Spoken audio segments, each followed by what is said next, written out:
On healthcare, her central message was that rising spending reflects rising demand, more complex cases and a determination to keep investing, rather than the cost-cutting approach she attributed to the opposition.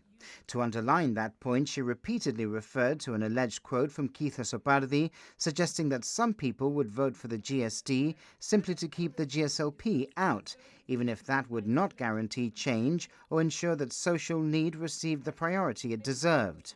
Ms. Arias-Vasquez announced a recurrent GHA budget of more than £176 million, plus a further £3 million in capital spending. She linked that funding to a range of initiatives, including a second CT scanner, a new oncology unit, and a new 24-hour call center, which she expects to be completed by the end of this year or in early 2027. A new purpose-built ambulance station is also being developed. She highlighted increases in staff for mental health services while acknowledging that more still needs to be done in that area. Other projects include a new hospital entrance, further development of community and specialist services, and improved end-of-life care and support for frail older patients.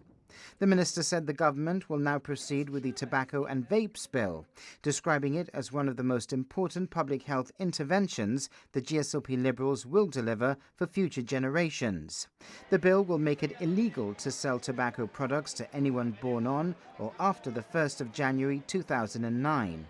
She expressed disappointment that 42 children remain in residential care, saying this was why she was making a major announcement.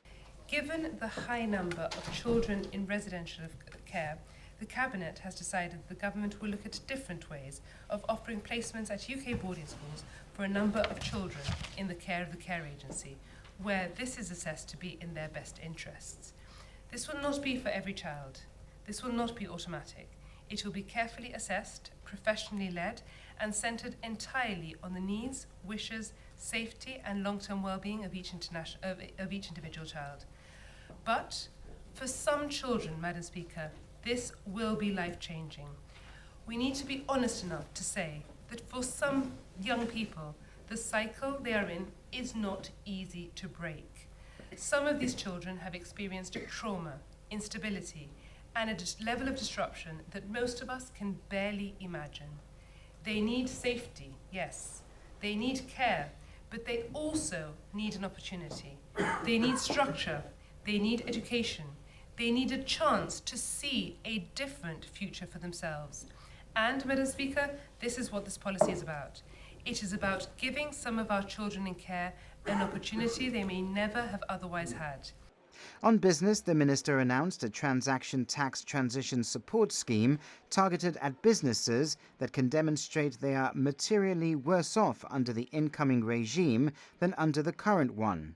She defended the new residency criteria, arguing that residence should be tied to genuine economic contribution.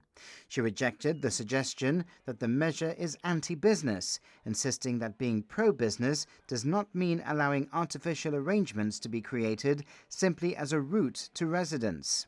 Speaking in her capacity as the minister responsible for the Electricity Authority, Ms. Arias-Vasquez said the recent power outages were unacceptable. Following the latest incident, the company operating the LNG facility, PX, has been commissioned to carry out a detailed assessment of the GEA, but the government isn't leaving it at that. Madam Speaker, I will not dress this up. Some change is needed at the GEA, and the government recognises that. The public expects that, and I intend to ensure that the change is delivered. Let me be clear, the government will not shrug its shoulders when things go wrong. We will ask the hard questions, and we will demand technical answers. We will bring in external expertise where required, and we will take whatever action is necessary to protect the reliability of Gibraltar's electricity system. Ms. Arias-Vasquez announced a return to in-person meetings at the Development and Planning Commission, but did not give a date for this to start. She ended by saying she was proud of her work, not because it is perfect, but because it is serious, practical, honest, and moving Gibraltar in the right direction.